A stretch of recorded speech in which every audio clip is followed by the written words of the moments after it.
Bonjour, Daniel Bélanger, comptable spécialisé en fiscalité.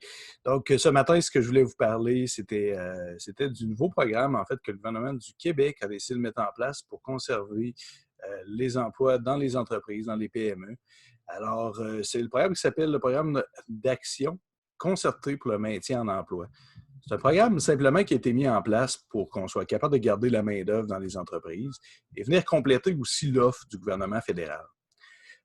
Le plan de match, clairement, de ce programme-là, autant de cette capsule-là, c'est d'être capable de garder les employés, surtout les employés clés, bien entendu, euh, de nos organisations, puis d'être en mesure de les faire progresser à l'intérieur de l'organisation.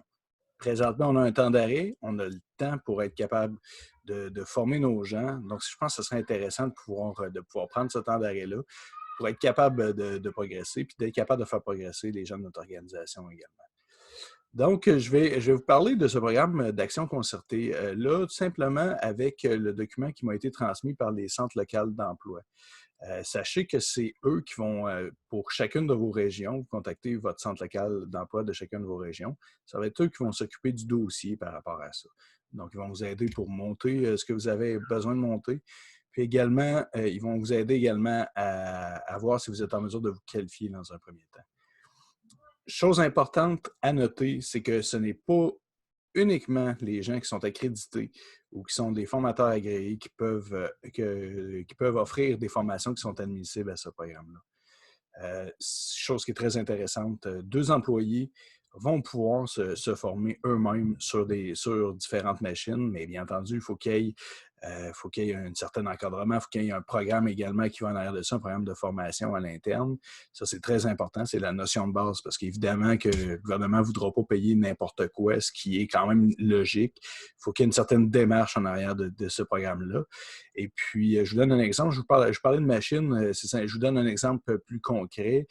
C'est qu'on a différents manutentionnaires, souvent qui travaillent sur des machines. On a des opérateurs de machines. Souvent, ces gens-là ont plus d'expérience, gagnent et aussi un meilleur salaire. Sauf qu'on est très à risque avec ces gens-là. S'il arrive quelque chose, bien entendu, on se retrouve un peu dans une problématique. Donc, être capable de former certains manutentionnaires à des programmes un peu plus techniques, je pense que c'est quelque chose que le gouvernement veut aller de l'avant. Et puis, la personne qui va former, l'opérateur qui forme directement un manutentionnaire, va donner des emplois des formations, excusez-moi, qui sont admissibles au niveau du programme d'action concertée pour le maintien en emploi. Si vous parlez avec eux, ils vont vous parler du programme PACME. Vous saurez que c'est ce programme, que c'est ce programme-là. Ce que je vais faire, c'est que je vais vous partager mon écran pour que vous soyez en mesure de suivre avec moi. Si vous avez des questions, bien entendu, vous savez comment me joindre. Vous avez mon adresse courriel dans le bas de l'écran au niveau d'après ma capsule sur YouTube directement. Donc, vous allez être en mesure de me joindre sans trop de problématiques. N'hésitez vraiment pas, c'est quelque chose, ça va me faire plaisir de le faire. Donc, comme je disais tout à l'heure, c'est un programme qui provient du ministère du Travail, de l'Emploi et de la Solidarité sociale.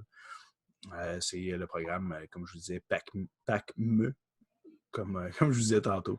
Donc, ici, sachez qu'il semble y avoir quand même une certaine c'est pas noir et c'est pas blanc.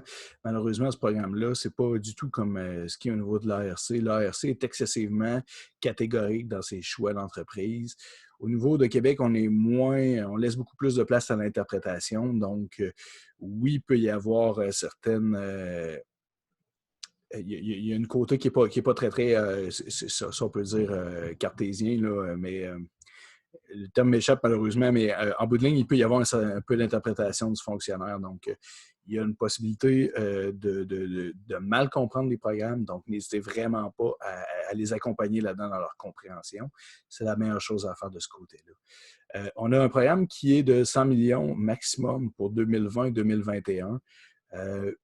Malheureusement, présentement, c'est l'information qu'on a. C'est pas beaucoup, mais quand même, vous allez voir que c'est un programme qui complète un programme gouvernemental fédéral qui est déjà en place. Donc, oui, il pourrait y avoir. Selon moi, ça peut quand même être assez suffisant pour la période qui se termine jusqu'au 1er juillet. Sinon, si la pandémie devait se poursuivre, si les restrictions devaient se poursuivre par la suite, j'ai l'impression qu'il risquerait d'avoir une augmentation. Ceci étant dit, vous savez très bien que je ne vote pas à l'Assemblée nationale, donc c'est pas possible pour moi de vous dire d'être dans le secret des dieux. Mais c'est ce que je comprends. C'est un programme qui est en place, qui est vraiment super intéressant pour plusieurs aspects. Puis, je pense que les gouvernements, leur objectif, c'est pas de bloquer les entreprises, mais c'est davantage de leur donner accès à ces fonds-là. C'est l'impression que ça me laisse jusqu'à maintenant. Donc, il y a plusieurs questions. Moi, au départ, je me suis posé la question suivante, parce que présentement, il y a quand même passablement de main-d'œuvre qui n'ont pas d'emploi. Je me posais la question si ce programme-là venait s'appliquer également pour les gens qu'on est nouvellement embauchés. Il y a beaucoup de gens présentement qui sont sans emploi. Je vous donne un exemple. Moi, au niveau de la fiscalité, je sais que j'ai des confrères qui ont été mis, si on peut dire, à l'arrêt sur l'assurance emploi présentement. C'est sûr que les salaires sont pas, les revenus ne sont pas du tout les mêmes, malheureusement, pour eux. Mais écoutez, c'est comme pour tout le monde, en fait. Là, c'est sûr que l'assurance emploi fait une partie, mais ne couvre pas la totalité, l'entièreté du salaire. Ceci étant dit, ça laisse beaucoup de gens qui ont quand même passablement de connaissances et de techniques sur le marché. Le marché de l'emploi, je parle, là, qui sont présentement disponibles. Donc, je me posais la question, ces gens-là, est-ce qu'on aurait accès à ce programme-là de formation au niveau du personnel, si on acquérait ces ressources-là, si on faisait l'acquisition de ces, de ces ressources-là.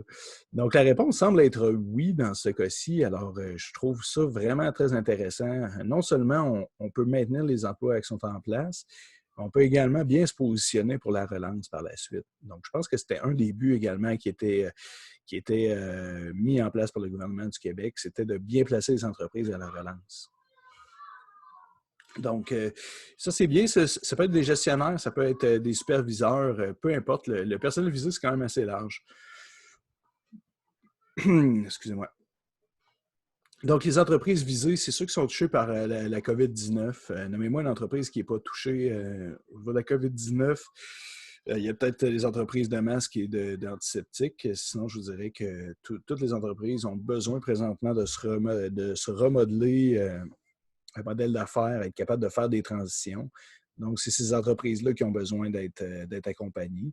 On n'est pas obligé d'être incorporé non plus pour avoir accès comme employeur à ces subventions-là. Donc, on peut être des travailleurs autonomes avec employés. Ça peut être tout simplement des employeurs qui sont dans une corporation qu'on peut voir relativement régulièrement. Mais il y a aussi les organismes sans but lucratif, les organismes communautaires. Donc, tout ce qui est coopérative, ça, c'est important que vous sachiez que vous êtes admissible également. Donc, on ne veut pas laisser tomber aucun secteur de l'économie au profit d'un autre. Alors, je comprends les objectifs. Là, ici, il y a l'exception de certaines catégories, mais ça va dans ce sens-là. Les partis politiques, évidemment, ils n'ont pas accès à ça. Tout ce qui est organisme gouvernemental non plus et organisme public non plus. Donc, ça, je vais passer ça quand même assez rapidement parce qu'il me semble que ça va dans le sens. Ces gens-là, souvent, n'ont pas perdu leurs emplois. À quelques exceptions près, bien entendu. Donc, moyen de diffusion d'informations au niveau de la formation. Évidemment, on est en période de pandémie, donc il est fortement recommandé d'avoir des formations qui sont à distance. Ça, c'est très important. Évidemment, si on est sur une machine, par exemple, au niveau de la formation, il y a une partie qui peut se faire à distance, mais la majeure partie va se faire directement sur place. Développement des connaissances, je trouve ça vraiment intéressant, ce bout-là. Oui, il y a la francisation qui est là, qui est peut-être un peu moins présente, mais quand même, c'est en place. Il y a des formations de base pour les employés. Formation de compétences numériques. Le télétravail devient quelque chose de très important, puis je pense que le gouvernement en a pris conscience. Alors, on décide de mettre des formations admissibles par rapport à ça, ce qui est vraiment super, super intéressant. Tout ce qui est des formations qui est préconisé par les autres professionnels. Les formations qui est obligatoire à l'emploi. Je vous donne un exemple. Mettons qu'on est obligé d'avoir des formations sur des matières dangereuses. Ces formations-là donnent accès à ce crédit-là également. Donc, vous voyez ici, vous les voyez, là, je ne veux pas toutes les nommer, mais vous voyez vers quoi le programme s'en va. C'est quand même assez large par rapport à tout ça. Parfait. Ça, par la suite, ça, les dépenses admissibles maintenant, puis les barèmes admissibles. c'est quelque chose qui est quand même large, encore une fois. Là, on regarde au niveau des salaires et puis, excluant les charges sociales, bien entendu, pour les employeurs, là, de maximum de 25 de l'heure.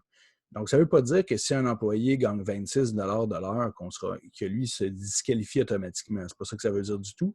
Ça veut dire que le premier 25 de l'heure va donner accès à ce crédit-là, à cette subvention-là. Je ne sais pas comment l'appeler, là, ce programme-là. Je pense que c'est plus une subvention qu'un crédit en tant que tel. Donc, c'est totalement remboursable à ce que je vois. On peut voir les honoraires pour les formateurs puis les consultants, un maximum de 150 150 de l'heure, si on arrive quand même régulièrement à ces montants-là sans trop forcer. Il y a des frais indirects également qui sont là. Vous voyez la liste, je n'ai pas l'intention de les passer un après l'autre, mais sachez que ces éléments-là sont tous présents.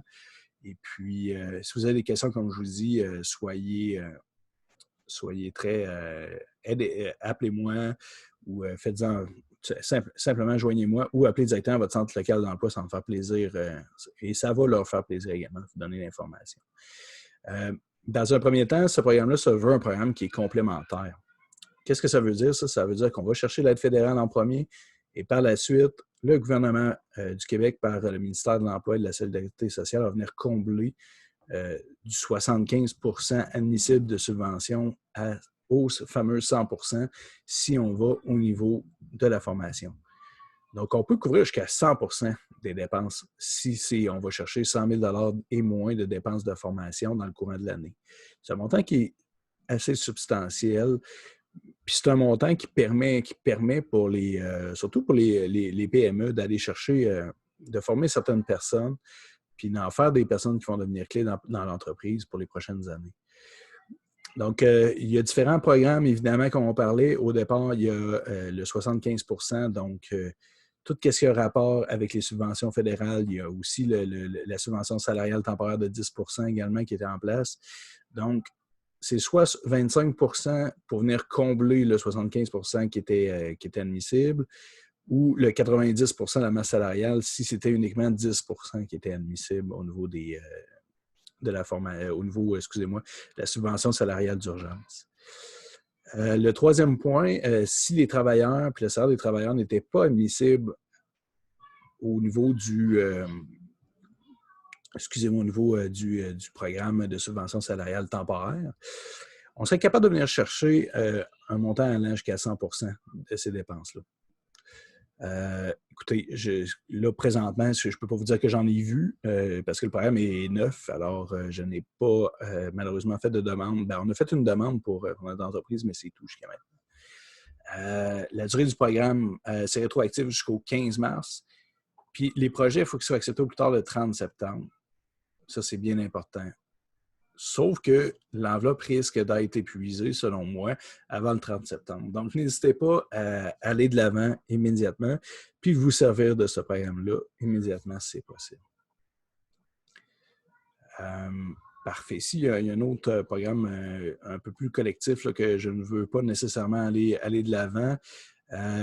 Ceci étant dit, si vous avez des questions sur ce programme-là, c'est un programme qui est somme toute assez simple, puis qui permet d'aller chercher des sommes qui vont être appréciables, puis qui vont vous servir dans la période de confinement, ça j'en suis certain. Donc, n'hésitez pas, je vais laisser quelques commentaires, quelques coordonnées également que vous pouvez facilement me retracer par courriel, alors dans la description. Si vous avez des questions, n'hésitez surtout pas. Passez une belle fin de journée. Au revoir.